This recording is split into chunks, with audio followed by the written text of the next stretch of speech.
Hello friends, आप सभी का स्वागत है माय हेल्थ चैनल पर। मैं हूं कमलेश। आज के इस वीडियो में सीखेंगे एक्सेल में ईएमआई कैलकुलेट करना। तो यहाँ पर मैं आपको 3 एग्जांपल के थ्रू समझाऊंगा। पहले मैं आपको समझाऊंगा कि अगर आपको होम लोन का अगर ईएमआई निकालना हो मंथ वाइज तो कैसे उसको आप कैलकुलेट करेंगे। और फिर उसके बाद मैं आपको बताऊँगा कि अगर पर्सनल लोन के लिए भी अगर आपको मंथली ईएमआई अगर कैलकुलेट करनी है विद इंटरेस्ट रेट के साथ, तो उसको आप कैसे कैलकुलेट कर पाएंगे। और फिर एंड में आपको बताऊंगा कि अगर आपने कोई कार लोन या कोई अगर व्हीकल लोन अगर आपने अप्लाई किया हो तो उसको भी आप कैसे कैलकुलेट कर पाएंगे।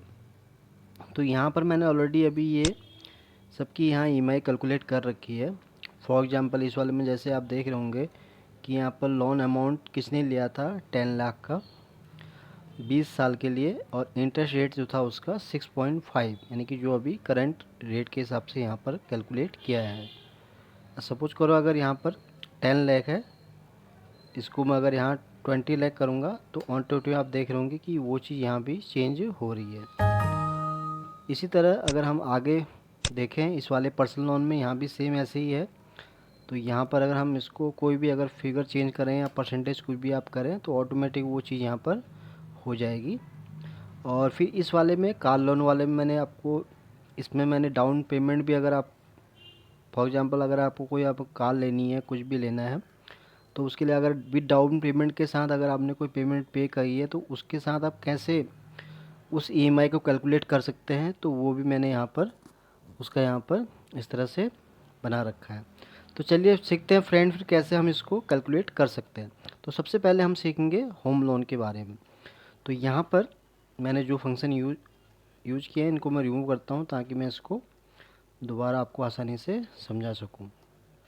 तो मैंने यहाँ भी देख होंगे सारे फंक्शन मैंने यहाँ पर रिमूव कर दिए।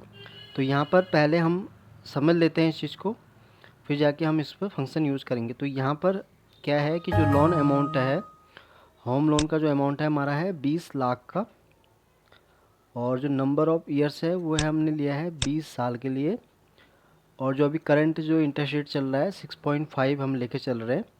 तो यहाँ पर 3 कंडीशन हमें याद रखनी है कि हाँ लोन का अमाउंट हमारा 20 लाख है और 20 साल के लिए हमने यहाँ ले रहे हैं, और ये है इंटरेस्ट रेट जो है जो कि है 6.5%। तो चलिए सीखते हैं। तो यहाँ पर हम टाइप करेंगे इक्वल टू PMT, ये फंक्शन यहाँ पर आप यूज करेंगे इसके लिए। तो यहाँ पर देखिए ये पूछ रहा है रेट। अब रेट मीन्स जो रेट ऑफ इंटरेस्ट, यानी कि जो हमारा यहाँ पर इंटरेस्ट रेट है, तो उसके लिए आप ये हमारा इंटरेस्ट रेट है जो करंट है इसको आप सेलेक्ट कर लेंगे, क्योंकि हमें यहाँ पर ईयरली के हिसाब से यहाँ पर ये हमसे ये चार्ज कर रहा है, तो इसलिए हम यहाँ डिवाइड करेंगे बाय 12। तो ये हमारा एक हो गया है। अब यहाँ पर क्या है कितने साल के लिए, तो ये जो हमारा ईयर है वह है 20 साल के लिए। ओके, तो 20 साल के लिए है। अब क्योंकि ये यहाँ पर 20 साल के लिए हम लोन ले रहे हैं, तो ये अब हमें यहाँ क्या चाहिए, मंथली ईएमआई कैलकुलेट करनी है। तो उसके लिए हम यहाँ पर क्या करेंगे, इसको मल्टीप्लाई करेंगे 12, क्योंकि एक साल में 12 मंथ आते हैं, क्योंकि हमें यहाँ ईएमआई निकालनी है मंथ वाइज। फिर देन हम करेंगे कॉमा। अब ये पूछ रहा है प्रेजेंट वैल्यू। अब प्रेजेंट वैल्यू मीन्स कितने का आपको अभी लोन चाहिए, यानी कि जो आपका जो लोन का अमाउंट है वो उसकी प्रेजेंट वैल्यू कितनी है। तो यहाँ पर जैसे हमारा जो लोन का अमाउंट है वो है यहाँ पर 20 लैक्स, तो हम इसको यहाँ पर सेलेक्ट करेंगे, फिर सिंपली हम यहाँ पर इंटर प्रेस कर देंगे। तो ये देखिए हमारे यहाँ मंथली की जो ईएमआई है वो यहाँ निकल के आ गई है। तो इसने बताया कि 14,911 रुपये जो है हमारे हर महीने की यहाँ पर किस्त बनेगी। अब यहाँ पर अगर आप इसका परसेंट चेंज करेंगे तो उसके हिसाब से आप देखेंगे कि ये वाली वैल्यू भी यहाँ पर चेंज हो जाए। अगर आप 7.5 के हिसाब से देखेंगे तो ये इस तरह से यहाँ पर इसने हमें इसका ईएमआई कैलकुलेट करके बता दिया। अब अगर आप इसको यहाँ बड़ा 10 ईयर बढ़ाना चाहते हैं इसका 30 ईयर के लिए, तो देखिए यहाँ ईएमआई भी आपकी इंक्रीज हो चुकी है। और इसी तरह अगर आप यहाँ पर इस लोन अमाउंट का बढ़ाना चाहते हो तो देखिए इस तरह से यहाँ पर, यानी कि इसमें आप जो भी चेंजेस करेंगे वो ऑटोमेटिक चीज़ यहाँ पर आपको चेंज होती दिखेगी। तो ये था होम लोन में अगर आपको ईएमआई मंथली कैलकुलेट करनी है तो उसको आप कैसे कर सकते हैं। चलिए अगले हम सीखते हैं पर्सनल लोन की तरफ। ये भी सेम वैसे ही है। इसमें क्या है, नॉर्मली जो उसका रेशियो है परसेंटेज, वो हम लेके चलते हैं 14.5%। तो उसके लिए भी आप सेम वैसे ही इसको यूज करेंगे। PMT सिंपली आपको टाइप करना है, रेट ऑफ इंटरेस्ट जो भी है उसको आपको लेना है, डिवाइड इसको आपको 12 से करना है, कॉमा, फिर नेट कितने ईयर के लिए आपको करना है तो इसको आप सेलेक्ट करेंगे और मल्टीप्लाई इसको करेंगे, क्योंकि हम यहाँ मंथली के हिसाब से यहाँ EMI कैलकुलेट कर रहे हैं। तो यहाँ पर हम इसको मल्टीप्लाई करेंगे 12 से, कॉमा, जो प्रेजेंट वैल्यू है आपको कितना लोन चाहिए उसको आप सेलेक्ट करेंगे, सिंपली यहाँ पर इंटर प्रेस कर देंगे। तो ये हमारा यहाँ पर पर्सनल लोन का भी यहाँ पर EMI निकल के आ गया है। अब यहाँ पर आप कुछ भी अगर अपने हिसाब से जो भी आपको यहाँ रखना है, 40 लाख लगना है तो यहाँ पर इस तरह से बनेगी। 20 साल के लिए टेन्योर आपको यहाँ बढ़ाना है तो यहाँ पर आप टेन्योर चेंज कर सकते हैं, तो इस तरह से यहाँ निकल के आएगा। और अगर आपको इसको जिस तरह से भी आपको यहाँ करना है तो वो आप चेंज करेंगे तो उसका यहाँ आपको मंथली EMI इस तरह से निकल के आ जाएगा। तो ये अभी तक हमने यहाँ सीखा होम लोन का कैसे हमें EMI मंथली वाइज कैलकुलेट करना है। फिर हमने सेकंड वाले में सीखा पर्सनल लोन का अगर हमें EMI मंथली वाइज अगर यहाँ पर कैलकुलेट करना हो एक्सेल में तो उसको हम कैसे कर सकते हैं। अब हम सीखेंगे कार लोन। अब कार लोन में क्या होता है, नॉर्मली जो डीलर होते हैं या जहाँ से भी आप एजेंसी से कहीं से अगर आप लेते हैं कोई गाड़ी परचेज करते हैं तो उसमें कंडीशन क्या आती है कि लोन वो लोग तो सैंक्शन करा देते हैं, लेकिन वो उसमें ऐसा ऑप्शन रखते हैं कि आप डाउन पेमेंट इतना कर दीजिए कि आपको जो है ये गाड़ी जो है इसमें मिल जाएगी। तो उस केस में यहाँ पर अगर हमें उसका मंथली EMI कैलकुलेट करना हो तो उसको हम कैसे कर पाएंगे।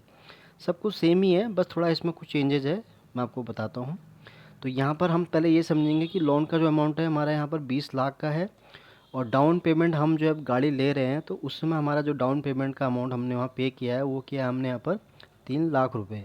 अब 20 साल के लिए हम यहाँ लोन ले रहे हैं, और इंटरेस्ट रेट मैंने यहाँ पर अभी जो रखा हुआ है 12.5%, वो अपने हिसाब से आप चेंज कर सकते हैं। तो चलिए सीखते हैं। तो यहाँ पर सेम PMT हम वैसे ही करेंगे। अब रेट ऑफ इंटरेस्ट जो भी है तो ये मैंने लिया, इसको हम डिवाइड करेंगे 12 से, कॉमा, अब कितने साल के लिए है, 20 के लिए है तो हम ये ईयर नंबर ऑफ ईयर्स वाला इसको सेलेक्ट कर लेंगे और इसको मल्टीप्लाई करेंगे हम 12 से, कॉमा। अब यहाँ पर जो प्रेजेंट वैल्यू है वो कार की जो अभी यहाँ पर जो प्राइस है कार का वो है 20 लाख, ठीक है। तो इसको हम यहाँ पर इस तरह से ले लेंगे।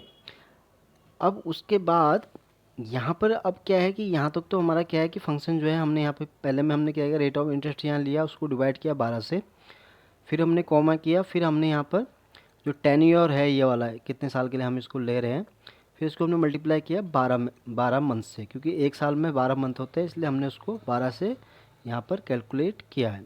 तो कॉमा, फिर हमने यहाँ पर ये अमाउंट जो यानी कि हम जो ले रहे हैं, जो हमारा इनके लोन हमें अप्रूव हो रहा है, तो वो अमाउंट मैंने यहाँ लिया, क्योंकि यहाँ पर कंडीशन थोड़ी डिफरेंट है, क्योंकि इसमें देखिए ये लोन तो हम यहाँ से ले रहे हैं इनसे इस इंटरेस्ट रेट पर, प्लस हमने क्या किया इसमें 3 लाख की जो है उनको एडवांस पेमेंट दे दी, यानी कि डाउन पेमेंट हमने वहाँ पर कर दिया। तो अब क्या होगा इस केस में, जो ये निकल के आएगा EMI, उसमें से हम ये वाला जो अमाउंट है इसको यहाँ पर लेस कर देंगे।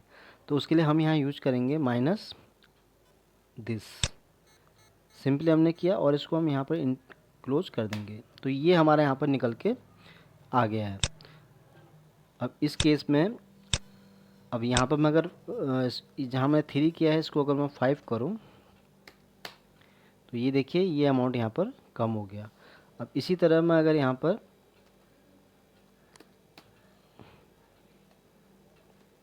ये मैंने रखा तो देखिए इस हिसाब से ये यहाँ पर सारी चीज़ आप देख रहे होंगे कि किस तरह से ये चीज़ यहाँ पर चेंज हो रही है। तो इस वाले में हमने क्या किया, हमने कैलकुलेट तो किया उसका मंथली कि हम EMI कैसे कैलकुलेट कर सकते हैं, और इसमें अगर डाउन पेमेंट अगर हम पेमेंट कर रहे हैं सामने वाले को, बैंक को, या जिससे भी हम जो हमारा लोन अप्रूव हो रहा है, तो उस केस में हम कैसे यहाँ पर मंथली EMI कैलकुलेट कर सकते हैं, तो उसका भी मैंने आपको एक आसान सा तरीका यहाँ पर बता दिया। तो फ्रेंड्स आपने देखा कि कितना ये आसान और सिंपल तरीका है कि अगर आपने किसी भी बैंक से अगर होम लोन लिया है या पर्सनल लोन लिया है या कार लोन लिया है, तो उसको आप कैसे मंथली वाइज जो है इसको कैलकुलेट कर सकते हैं, वो भी बहुत ही सिंपल वे में।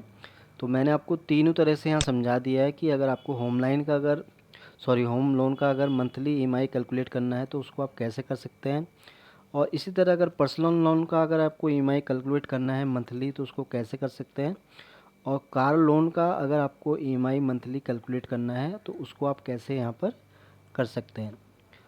तो फ्रेंड्स, आज के वीडियो में बस इतना ही है। उम्मीद करता हूँ कि आपको ये वीडियो बहुत पसंद आया होगा।